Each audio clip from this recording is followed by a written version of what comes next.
An analysis of Christina Rossetti's Remember.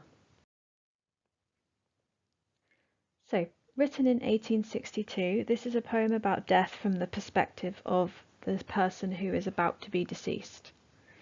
It utilizes the Petrarchan sonnet form, so it symbolizes love and loss merely through the form that is being used.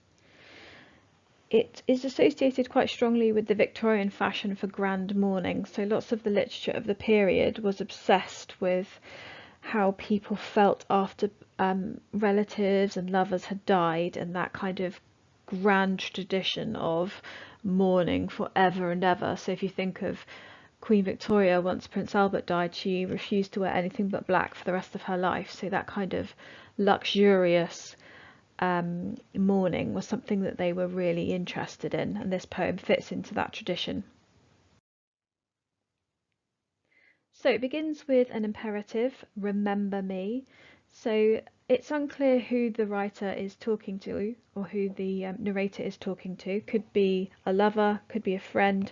You get the impression that it is a lover because of the intimacy that is portrayed throughout the poem. So there seems to be some desperation in this imperative to remember them when they've gone away. And when they talk about going away, it seems that they are going into oblivion. It's a complete obliteration of the person as they know them. They're not coming back. That's it. It's a very strong finality to it. And there's a metaphor here of the silent land, and that's how the narrator sees death. A land where there's no communication in or out, and someone is completely forgotten and completely removed from the life that they have once known. It's a complete disconnection. And the anadiploses of gone away emphasizes disconnect. So that just means that what's said at the end of one line is repeated at the beginning of another line. So the gone away bit, that emphasizes this disconnect.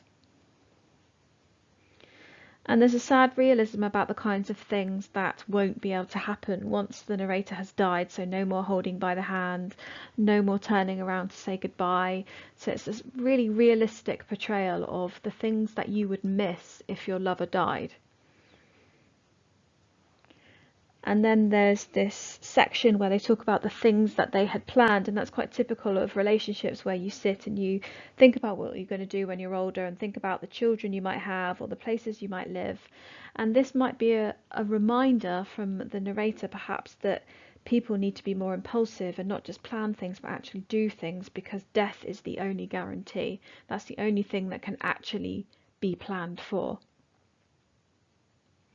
And the repetition of the imperative encourages action. So there's a constant reminder to remember this person. Don't forget me. Please don't forget me. And this fits with the romantic ideal of overcoming death through art. So the idea of the romantics was basically you would live on forever so long as you had your writing or your paintings and people remembered you. And then there's this burden of grief that whoever is left behind has to deal with, that prayers cannot get you out of, and being counselled cannot help you out of either. Interestingly, away and stay rhyme together, and they're completely opposites to each other, so going away and staying. And this suggests a conflict instantly in the narrator, that she wants to be near but she's going to be far away, and she wants to make sure that the person she's leaving behind remembers her, but also she knows she's going to be too far away and she's not going to be able to manage it. So there's a conflict of what she wants here already. In the last part, this is where the volta happens, and there's a change in her feelings. So as mentioned previously about the away and the stay, this volta really shows that there is a deeper consideration of how the person who is left behind should manage the rest of their life without the narrator. So it kind of touches on the complexities of grief and healing, and whether you should mourn for a long time or whether you should move on, and whether there's a right or wrong way for doing that. And it's quite a profound poem really in that sense, and I think that's something that people are still struggling with. How long is long enough to mourn somebody? And And they talk about the darkness and corruption as a euphemism for death. So the idea that this hangs around once someone has died, and the narrator's almost giving that person permission to let go of the darkness and corruption and just to be happy. And that shows a selflessness of the love that the narrator has for the person that she's leaving behind. Suddenly she's saying, do you know what? If it makes you really unhappy and really sad, forget about me. I want you to be happy.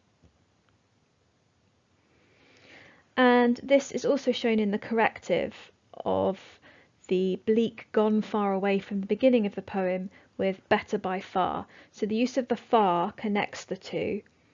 And before, the narrator was talking about being far away and being isolated and being disconnected, and that as a warning to the person she leaves behind to remember her.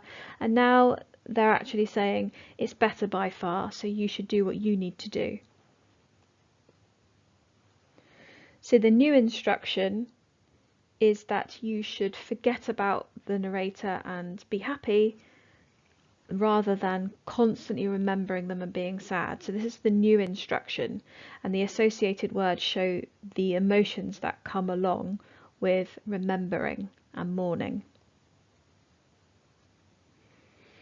And the alternate rhyme scheme of the Petrarchan sonnet could symbolise the back and forth of the narrator's demands. So she very much goes from wanting the person to remember her, and that's what they should focus on. They should never forget her, even if it makes them really sad. And then towards the end, actually, they change their minds and they think, no, actually, I just want you to be happy. And that back and forth happens throughout, and it's a really complicated feeling to try and grasp.